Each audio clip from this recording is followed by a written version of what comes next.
police did in fact let them go, but now the police want Jussie to come back in because they believe that Jussie is lying. Now, you have other people out there putting their 2 cents in, which is not limited to people like Marlon Wayans, who definitely doesn't have any of his fucking black asses facts or opinions straight, because he posted last night, what in the Tawana Bradley is going on here? I believe that he was referring to Tawana Brawley, which was a 1980s or early 90s case that took place in New York City, where a young lady named Tawana Brawley said that she had been gang raped by a group of men. And I believe that was in Central Park, if I'm not mistaken, or it took place somewhere. And the story was later found out to be not true. So someone very quickly corrected Mr. Marlon Wayans and let him know that they believed that he meant Tawana Brawley and not Tawana Bradley. So if you're going to put your 2 cents in there, make sure that those 2 cents look like 2 pennies, okay? Because other than that, you're just talking big shit, okay? Now, I want to still believe that Jussie's story is true.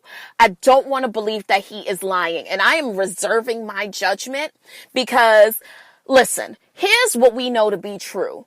Jussie's story doesn't really add up that much, right?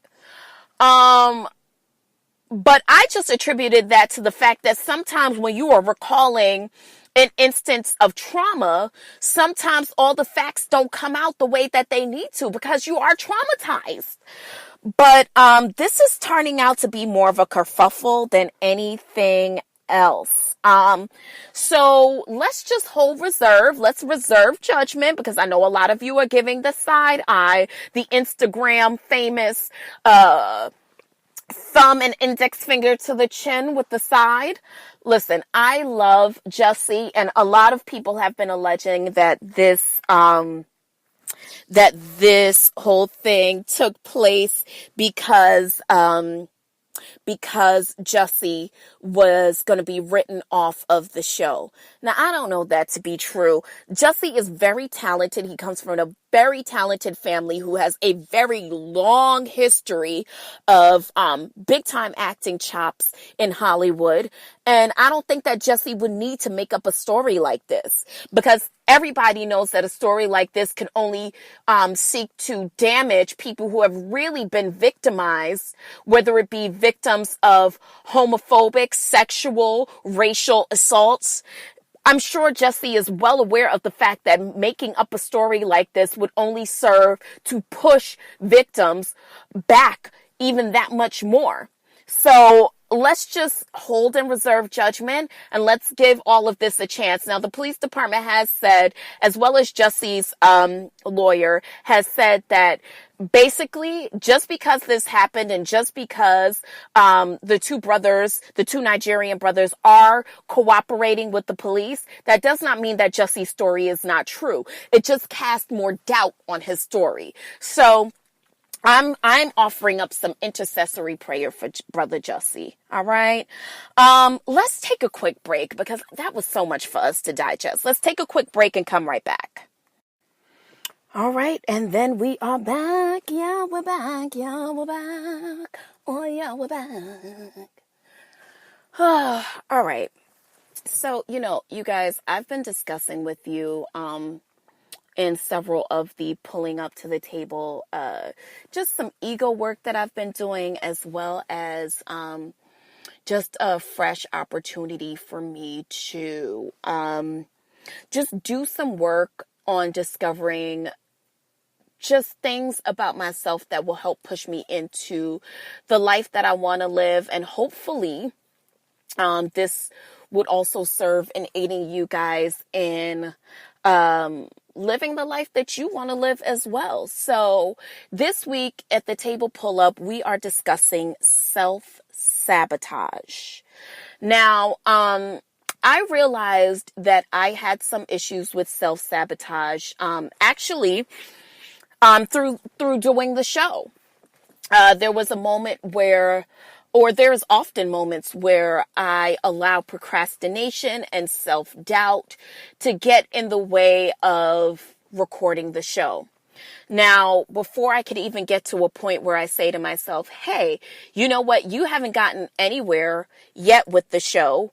I don't give myself a chance to applaud the work that I've already done because I'm so busy looking towards the failure or utter demise that I don't even get up and try to do the work that's necessary for the show to be successful. So I allow my ego to already settle into a place of utter failure before I can even do the work.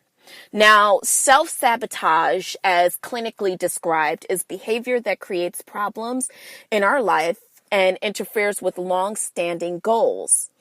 With passive aggression towards yourself, you act out internal conflicts by first moving towards a goal, then retreating from said goal. You basically move from a place of I can do it to full on, bitch, I cannot do this. This usually leads to immobilization.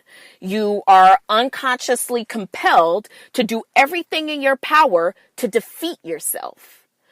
So, most people aren't really aware of their own self-sabotaging behavior, which includes, self-punishment, guilt, self-debasing, shame, self-aggression, self-medicating, procrastination, intentional inefficiency, unrealistic perfectionism, basically meaning which makes us less productive, right? Comfort eating is also a form of self-sabotage. So listen, self-sabotage has its roots in many things, okay? And I had to get down to the bottom of finding out, why am I doing this? And in my research, which I wanted to share with you guys, because I know that I'm not the only person who's self-sabotage. It actually seems to be something that is more widely happening to people around you more than we even know it. You know, people are always kind of in the midst of being in their own way. And we just got to get to the root of why we're doing this. So self-sabotage has its roots in, number one, self-worth. Now, we've discussed self-worth on this show. Self-worth, who has its derivatives in self-value, which also has its derivatives in self-esteem. Many feel undeserving of success or happiness. Our actions tend to be more in sync with the way that we value ourselves versus what we want for ourselves. Does that make sense? So this is known in the psychological world as cognitive dissonance. That's cognitive dissonance. So basically, even if you're doing well, if that doesn't align with the way that you see yourself, you will screw it up so that it matches your mind's view of self. Now, this usually really involves dramatic queens and kings. Yes, I'm talking to you. We either know or have been knowing that person. Now, many of us don't see ourselves as drama kings or queens. However, we all fly by the seat of our pants of cognitive dissonance, which is basically the stories that we tell ourselves about ourselves. Right? So for many of us, that is, I tend to, even though I look like I care about myself a lot, I tend to act in a way that shows that I probably don't care about myself that much. Number two is perceived fraudulence. This is a weird one. It's known as the good old imposter syndrome. You basically are qualified for your goals, but you see your ascension as just a way for you to fall further down the ladder. So you make procrastination or ineffectiveness your bedfellow. And that was really huge for me because doing this show, and many creatives fall under the perceived fraudulent umbrella, where you have everything that it takes. You have all the ingredients to be successful in your goal. However, you don't take the leaps that are necessary because you just see the rejection of your work as a hit to your ego and a way for you to fall faster from the ladder of success. So you don't even try. And because of that, you either choose procrastination or utter inefficiency as your bedfellow. Meaning you just say, you know what, I'll record the show next week, or I'll just wait till I feel like it. I don't know. Or you'll say, oh, you know what, I'm doing it, but I'm not really putting my all into it because like, it's just whatever happens with it. When truly, in fact, you want this to be something amazing. You just don't do the work for it. So another reason why we may self-sabotage is control.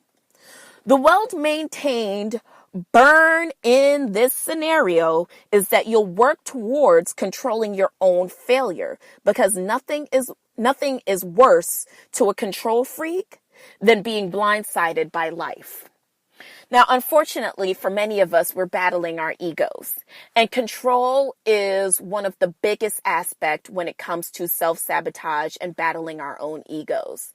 We can't control what life gives us. Maybe the first time that you go out there to lose weight and, you're going to the gym for 2 months straight and all you've lost is 7 pounds, you'll say to yourself, you know what? I'm not even going to try because this is some bullshit. It's not happening fast enough for me.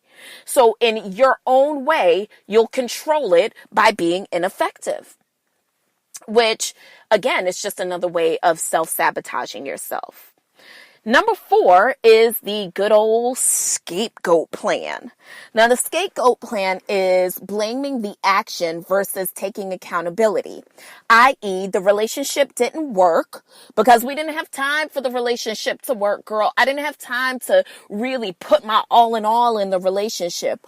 Or, as parents will really get into, I ain't really do good on the test at work, or I didn't really have time to do good on the test, so I didn't study or whatever. And honestly, that's just blaming the action as opposed to taking accountability. Now, that's another self-sabotaging problem and why we tend to self-sabotage. Honestly, I think that a lot of that is kind of based on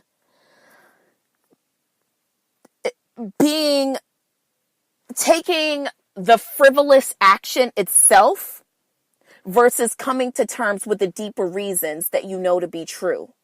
So, yeah, the relationship didn't work, and yeah, I didn't have time for it, but I also didn't put the effort into it, let's be honest. And maybe this person wasn't for me, so I really just didn't put the effort, and I was scared of being hurt. And honestly, I don't feel worthy of love, so I'm not doing the work that's necessary for me to really have this relationship be fruitful as it should be. Last but not least is, and actually, no, that's not last. Number 5 is familiarity. This follows the tone of cognitive dissonance. People love consistency even if it breeds contempt. Therefore, if you've been used to being overlooked or mistreated or exploited or staying in places that, strangely enough, don't suit you, this is somehow reassuring for people who are self-sabotagers. While you may not be happy in that place, that which you know is preferable, even if it is as dysfunctional as bad familiarity. This is surely why many of you are stuck in the same hapless jobs or the same hopeless ass relationship, because other than leaving the comfort of the dysfunction, you choose to stay in the familiarity of it. That's seen as self-sabotage. Staying in that relationship that we've been together for so long, but, it really doesn't work and I'm never really satisfied, but it's what I know. I'm going to stick to the devil I know. Honey, stop sticking to the devil at all. Not even the one that you know, sis. Because that's a form of self-sabotage. Last but not least is the good old bedfellow of boredom. Now you figure, why not push through the